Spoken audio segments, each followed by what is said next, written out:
Hello, I'm Louise Hodges with GreenBugAllNatural.com. What we're going to talk about today is how to make your own mealy bug spray at home. So I've gathered my supplies, which I'll go over with you now.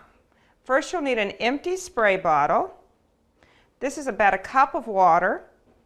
I have essential oil of peppermint, some liquid dish soap, some cayenne pepper, and a funnel so that we can mix it all together.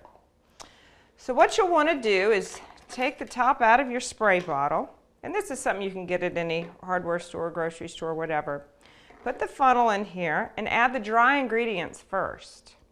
So I'll add a little bit of the cayenne pepper.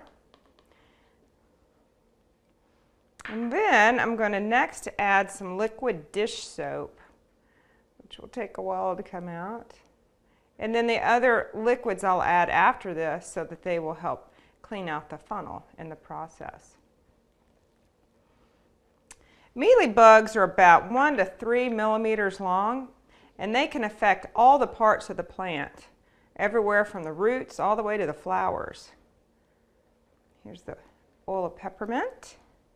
And you want to get ahead of them, because if they are unchecked, they can create a lot of damage very quickly.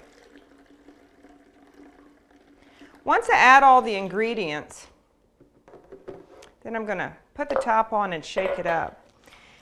The cayenne pepper is a great retardant, and it's also the hot oils in the cayenne pepper will kill the mealy bugs. The soap will also help to suffocate them. The oil of peppermint is also a corrosive to their outer coating. And then, of course, the water is what you need in order to have a carrier. So there you go. This is how you make your very own mealy bug spray. I'm Louise Hodges with GreenBugAllNatural.com. Thank you.